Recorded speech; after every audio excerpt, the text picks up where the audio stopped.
भिंड के पास खलीद गांव में एक शिक्षक के द्वारा बच्चों को प्रताड़ित करने का मामला सामने आया है। इस मामले में बच्चों की मांग एफआईआर की है। जब बच्चों की नहीं सुनी गई तो कांग्रेस पार्टी के जिलाध्यक्ष मान सिंह कुशवाहा पुलिस अधीक्षक कार्यालय पहुंचे। उन्होंने बच्चों के साथ मिलकर शिकायत पत्र भिंड एसपी को सौंपा। तो हमें भी एक कक्षा में एक कविता मुझे याद है कि वो कविता हम लोग पढ़ा करते थे कि इंसाफ की डगर पर बच्चों दिखाओ चलकर। और आज ये छोटे छोटे मासूम बच्चे न्याय के लिए थाने के चक्कर लगा रहे हैं, यहाँ चक्कर लगा रहे हैं, 5-5, 6-6 घंटे थाने में बैठा के रखा जा रहा।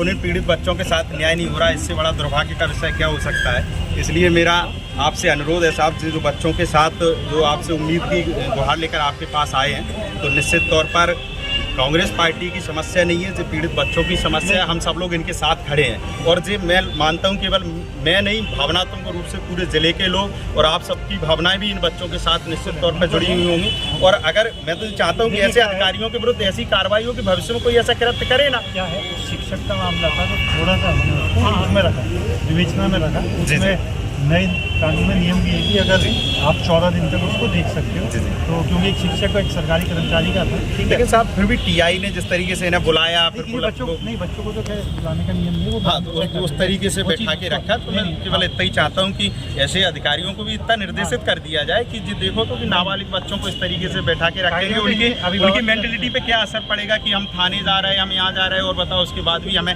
इतनी उम्र में अपने न्याय की लड़ाई लड़नी पड़ रही। मुझे विश्वास है कि आपके मामला संज्ञान में आया है, तो निश्चित तौर पे इस पर कार्रवाई होगी सर। और दूसरा साहब एक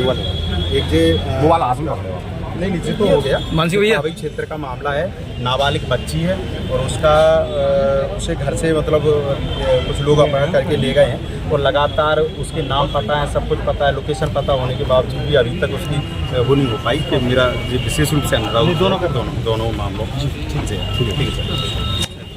25 तारीख की घटना को आज 31 तारीख हो गई, आज 6 दिन बीत गए, और छोटे छोटे मासूम बच्चे थाने में जाकर 6-6 घंटे बैठाए जा रहे हैं। और जहां हमने स्वयं ने इन किताबों को, इन शब्दों को किताबों में पढ़ा है कि इंसाफ की डगर पर बच्चों दिखाओ चलकर, और वो आज से अपने इंसाफ को लेने के लिए, अपना न्याय पाने के लिए जो बच्चे, मासूम बच्चे, छोटे छोटे ननिहाल बच्चे थाने, एसपी ऑफिस, कलेक्टर ऑफिस, अब और इन्हें इंसाफ नहीं मिल पा रहा है। इनका भविष्य क्या होगा, इनकी मेंटलिटी क्या होगी कि हमारे देश का जहाँ एक लोकतंत्र, देश की संवैधानिक व्यवस्थाएं इतनी मजबूत और इतनी सुदृढ़ होने के बावजूद भी अगर हम जैसे छोटे छोटे बच्चे अपना इंसाफ पाने के लिए इतना दर भटकना पड़ रहा है, तो आम व्यक्ति के साथ कैसा क्या होता होगा। तो हमने इसलिए जो बच्चों की पीड़ा थी, तो इसलिए समूची कांग्रेस पार्टी आज उनके साथ खड़े होकर हमने पुलिस अधीक्षक महोदय से आग्रह किया है कि आप इस मामले को तत्काल गंभीरता से लेते हुए संबंधित जो शिक्षक जो उसमें आरोपी, उनके खिलाफ मामला दर्ज कराइए। और जो ऐसे थाना प्रभारी हैं, जिन लोगों को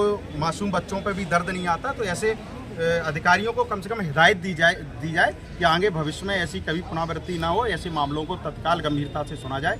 और मुझे विश्वास है कि उन्होंने मुझे आश्वासन दिया जल्द इस पर कार्रवाई होगी, और कार्रवाई नहीं हुई तो कांग्रेस पार्टी बिल्कुल दृढ़ संकल्पित है। मैंने कहा है कि मान सिंह कुशवाहा के शरीर में जब तक प्राण है, हम ऐसे न्याय की लड़ाई पूरी ताकत से रोडों पर लड़ते रहेंगे, जब तक इन बच्चों को, इस क्षेत्र के लोगों को, गरीब किसान मजदूर को, अगर जिस सरकार में अगर इस प्रकार से अन्याय अत्याचार होते रहे और सरकार में बैठे हुए लोग आंखें बंद करे देखते रहे, तो कांग्रेस पार्टी शांत बैठने वाली नहीं है। पूरी तत्परता के साथ, पूरी ताकत के साथ रोडों पर इन्हें न्याय दिलाने के लिए लड़ाई लड़ेगी, उसके लिए प्रतिबद्ध है। मैं कांग्रेस के तमाम साथी जो आए हैं, आप सब मीडिया के साथियों को भी अपनी ओर से धन्यवाद देना चाहता हूँ।